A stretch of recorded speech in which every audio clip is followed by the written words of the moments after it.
Today I'm going to be talking about what I read in the month of April. So currently as filming, it's only April 27th, but I have to end it a little bit early as I'm going to be reading an arc that releases early May, so I have to kind of dedicate a video to that.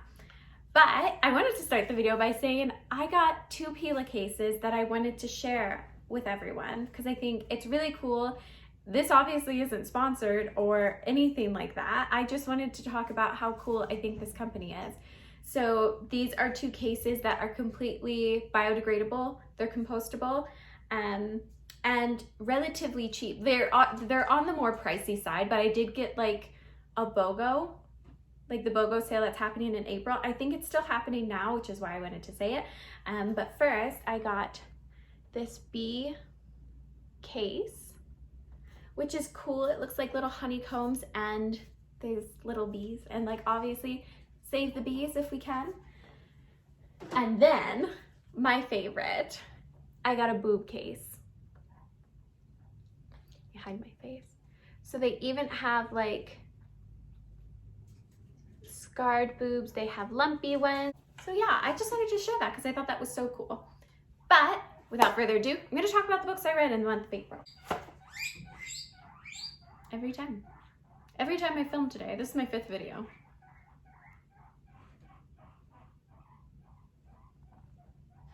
We're just gonna keep going. And if you hear guinea pigs, that's them squeaking. Also, these beautiful earrings my mom sent me for my birthday. So that's pretty cute.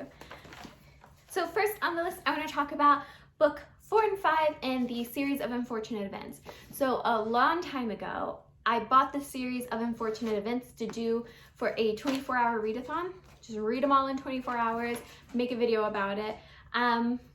Then a couple of things happened. We had trouble with our internet, so we were waiting for the internet guy all day. It was also the midst of COVID, so when the internet person came, they sat in their truck and had my partner opening the panel and trying to fix our internet. It was a whole thing. Anyways, it happened in the middle of the 24-hour readathon, and ultimately I was just like, it's not happening today. At the time, I had already read 3 books, so I didn't want to restart the video and then give my reactions as if I hadn't already read 3. So it was just, so essentially what I do now is I pick away at a couple every few months. I read both of these in an afternoon. They're really, really easy to read, but I will say they are so much fun. I kind of forgot how much I loved these books until I started the reread. Like my favorite thing, I remember misusing words when I was younger because what Lemony Snickets does is like a word that's more complicated that perhaps like a younger person wouldn't know how to use. Instead of giving like the dictionary definition of an explanation of that word, instead what Lemony Snickets does is say what the word means in that specific context. So it made me laugh out loud so many times because it's just like not what the word means, but like it also technically is in that situation. So it's a lot of fun. I rated both of these a 4 out of 5. Next, I read Emma by Jane Austen. This, of course, is a reread. If you're not sure what Emma's about, essentially we're following this really hilarious main character. I think she's just the cock of the walk and essentially is trying to matchmake her friends, and things obviously don't go according to plan and Emma gets very upset about it. It's just a really funny, I would argue it's one of Jane Austen's funniest works. Emma's hilarious, and I'm going to watch the new adaptation here shortly, probably this week. I rated this also 4 out of 5. Next, I read To the Lighthouse by Virginia Woolf. I rated this 3.5 out of 5 stars. I had a lot of fun with this one. It's told in a sort of stream of consciousness. Essentially, we're following the Ramsays as they always take a vacation at this very specific summer spot, and we're following on the brink of World War I, sort of the tension surrounding that, how everyone's kind of coping with it, how much it's really impacting everybody's life, but specifically how much it's like creeping into everyone's sort of cerebral atmosphere, we'll say. It's really informing a lot of decisions, even if the characters don't realize it. So it was really interesting. The only reason I gave it a 3.5 out of 5, I would recommend it. I would say I really enjoyed it. Specifically, just it wasn't either the story for me nor the means that I really like to absorb things. Stream of consciousness is certainly one of the more difficult narratives I have trouble connecting with. I think some people really enjoy it, and to a certain extent I did enjoy it. However, it was just more difficult, obviously, for me to connect with the characters. But yeah. Next, I read Ariel by Sylvia Plath. I gave this 4.5 out of 5 stars. Specifically, it didn't get a 5-star for me just because there were a couple of terms in here that are used that made me very uncomfortable. I can think of one specifically, but besides that, it was a very interesting deep dive of a woman struggling with her mental health. Next, I read Broken in the Best Possible Way by Jenny Lawson. This was a favorite of the month. I gave it 5 out of 5 stars. Jenny Lawson has consistently gotten 5 out of 5 stars for me. I waited a long time for this third release. I have followed all of her works thus far. I even got her coloring book, which I think I colored a couple of pages and I was like, no, this isn't for me. But I still liked all of the little excerpts and small sort of vignettes that she put in them. And this obviously was no different from her other works. I adored it. You can just tell everything she does. There's so much passion and heartache and heartbreak and humor in everything she does. And if I haven't convinced you yet to read Jenny Lawson, I really hope you do. Give it a try. It's a good one. Next, I read Get a Life, Chloe Brown and Take a Hint, Dani Brown, book 1 and 2 in the Brown Sisters trilogy. I really enjoyed it. So I know a lot of people actually favor this one over Get a Life, Chloe Brown. I will say I gave this one 5 out of 5 stars, gave this one 4.5 out of 5 stars.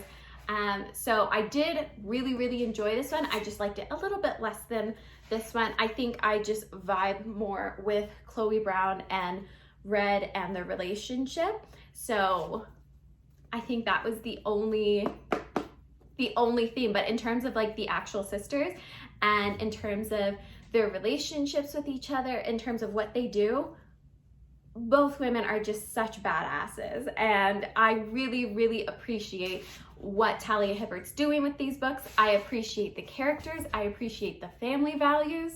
I just love this series. I have never loved a romance like I'm loving these. I mean, fantasy with like smut scenes, sure, but I've never loved just like contemporary romance. But I have fallen in love with these 3 characters. To check what I rated this one. Ooh. All right, well, we'll save the worst for last, actually. Next, I read The Mask Falling by Samantha Shannon. I rated this 4.5 out of 5 stars. The only specific 0.5 that it was missing was I did think there was a little slog in the middle where I just think an editor could have been used. There wasn't a lot going on. It was just shy of being a 5-star, but it was certainly, besides The Bone Season, which is the first book, this definitely came up second as my second favorite book. And that's hard to do because this is the 4th one in the series. So it is hard to keep interest and keep pacing 4 books into a series. So Samantha Shannon is just doing the Lord's work. Next on my e-reader, I read book 2 and 3 in the Grisha trilogy. Obviously, the show just came out. I'm enjoying the show thus far. I'm on episode 3. But as for book 2 and 3, I rated them both 3 stars. So definitely you can tell it was Leigh Bardugo's earlier work. There's certainly some pacing troubles. There's certainly some character work that I think she really thrives at now, but is generally lacking in that series. But again, it was her earlier work. So certainly forgivable because I'm a Bardugo super fan. And last on the list, I have The Four Winds. So I saved this last because I know a lot of people really love Kristen Hanna. Oh, thank God. I thought I got her name wrong. I rated this 2.5 out of 5 stars. So there were a couple of things that I liked about it, and we'll talk about that first. So I liked the setting. I thought it was really interesting to have a book set around the Great Depression, but not solely focusing on that. It focused more on the Dust Bowls and the extremities that the farming community was dealing with at that time. That also was a big portion of the Great Migrations to the coast. I'm trying to think of what else I liked. I enjoyed the stakes, I guess. oh, I just feel bad because I will say the reason I rated this 2.5 is I would suggest this for someone. I would even give this copy to someone because I do think this is a type of book that a lot of people would really enjoy. It's just specifically not my type of book. I'll go over a couple of reasons why it wasn't my favorite, or why it's not really my kind of book at the end of the day. So specifically, Kristin Hannah has a writing style that it flows easily, its pacing is all right, but most to the point is I feel her tactics when writing are specifically to elicit an emotion out of me rather than to tell me a story. I think she is very tactful and mindful in what she does, and as an author, obviously that's a great characteristic to have, but specifically I do feel that she tends to try to manipulate my emotions, and I really did not like the ending. I think that's what it boils down to. Throughout the entire book, I could feel her tweaking at my emotions and trying to pull me this way or that to how I felt, but specifically the ending I thought was just a bit obscene. I just thought it was a little bit ridiculous. I saw it coming from a mile away. Honestly, I got probably this far in the book and I was like, oh, I know what's gonna happen and I know the form she's gonna do it. I didn't know specifically the circumstance, but I knew what would propel it to happen. I knew what the character's line of thought would be, and I knew the ultimate ending of the story. And that's never like nice. It's different when a story is predictable because you're kind of following the motions versus there's no indicator it would end that way. I just know the tactics of certain writers. Specifically, I've encountered it with contemporary fiction, the tactics of certain writers when they have specific characteristics for leading characters, what they will do to kind of overcome things and to make you feel a certain way by the end of their novel. And I just didn't really appreciate it. I'm speaking very vaguely so as to not give spoilers, but here forward, I am going to give spoilers for this. So if you haven't read it, I would probably click off the video, and it's the end of the video anyway. So thank you so much for watching, and I'll see you in my next one. Now, just between you and I, why didn't I like it? I didn't like it specifically, partially because of the mother and daughter relationship. We had two absolute extremities of what I felt was just personifications of emotions. They felt like caricatures. They didn't feel like real characters. There was no rhyme or reason to sometimes what they did. We had a woman who was so meek and mild that sometimes when she did certain things for her kids, it just didn't fall into the characteristic. And there's only so much you can purport the idea of she was doing it for her children before you're like, yeah, but that just doesn't align with other things she put up with in the circumstance of her children. So it was very on the whimsy of the author versus like any sort of character development. The daughter was a treat. She was a treat, wasn't she? That's all I'll say about her. But specifically the ending that I was talking about was maybe 80 pages in. I mean right at the beginning when she winds up marrying the guy who got her pregnant and moves on to the farm with his family, and she's just very meek, and her daughter is growing up to be this sort of like tornado of a person. I knew right then that Kristin Hannah was going to kill off the mom. I knew it was going to be in the circumstance of her standing up for what's right and finding a backbone, and I knew it would be in the name of making her children proud and doing what's right.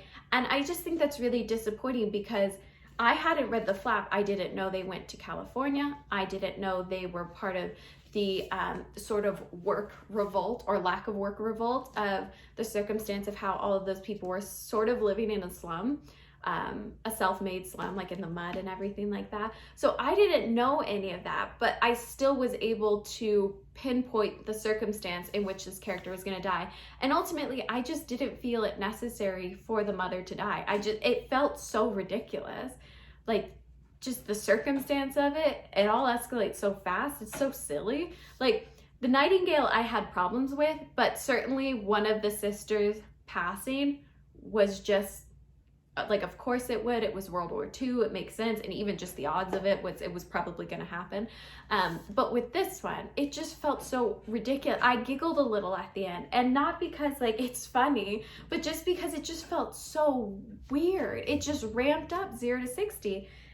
Specifically, I think to try and make you feel something. And like, I knew from that, the daughter, who like we only knew as a child at the time, but was blaming her mom for everything, I knew through her mother's death, she was then going to find her character arc of like reeling it back a bit and being more empathetic. It was just like so predictable, but in like a Days of Our Lives kind of way, in a way that is simultaneously ridiculous and